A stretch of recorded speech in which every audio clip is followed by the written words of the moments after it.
Hi, I'm Rachel Hanrahan. Today we're interviewing Raym, the shaman and creator of crystal dreaming. What is a shaman? Traditionally, we understood a shaman as a bridger between the two worlds, someone that takes another on a journey between the realms, connecting, bridging the worlds. Well, welcome, Raym. Thank you for being here today. So, Raym, how did it all come to be? How did you find yourself walking this path? Okay, so up to the age of about 42, I was a successful visual and performance artist.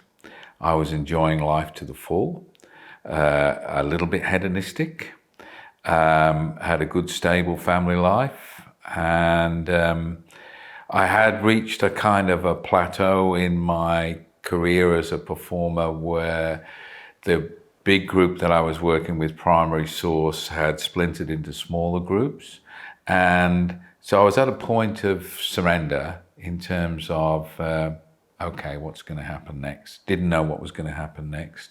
And I was at a friend's dinner party and I picked up what I thought was a fishing float, and it was actually a green obsidian ball. The ball opened up into a tunnel of light inside the ball, which I found incredible because I wasn't expecting it.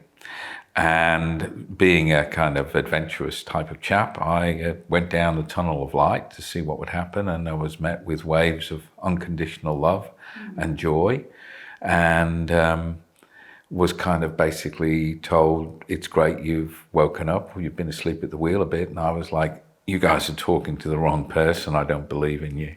But the intensity of the experience was so profound, I couldn't deny it. So I was in a dinner party holding a green obsidian ball, bawling my eyes out while my friends were having dinner, wondering what was going on.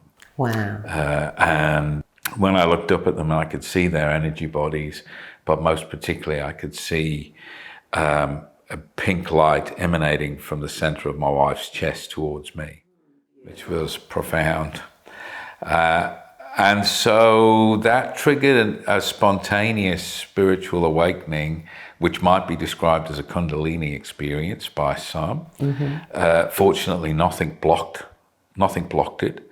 There was no trauma or any kind of, I wasn't holding anything that would block it. So it happened very deeply and quickly, and just turned my life upside down completely from that moment onwards. My life transformed from being a hedonistic artist to being a shaman in minutes, although I didn't really understand what a shaman was, and I actually didn't really understand what was happening to me. So I was fully supported by my family, and then started to explore what I could do with this new sensitivity, which was overwhelming at the time. I had to remove myself from society. I was hypersensitive. I could read people's energy fields, their stories, their histories, their past life stories without particularly wanting to. Yes. And then very quickly people started coming to my house, knocking at the door saying, I want what you've got, randomly. And I want what you've got, give me a reading. And I didn't know what a reading was. I didn't know what a session was. I mean, prior to that, I thought anyone who was into this kind of work was quite weak-willed and light in the head. So here we go. Many years later, 28, 30 years later, I'm here now as I guess, an established 21st century shaman.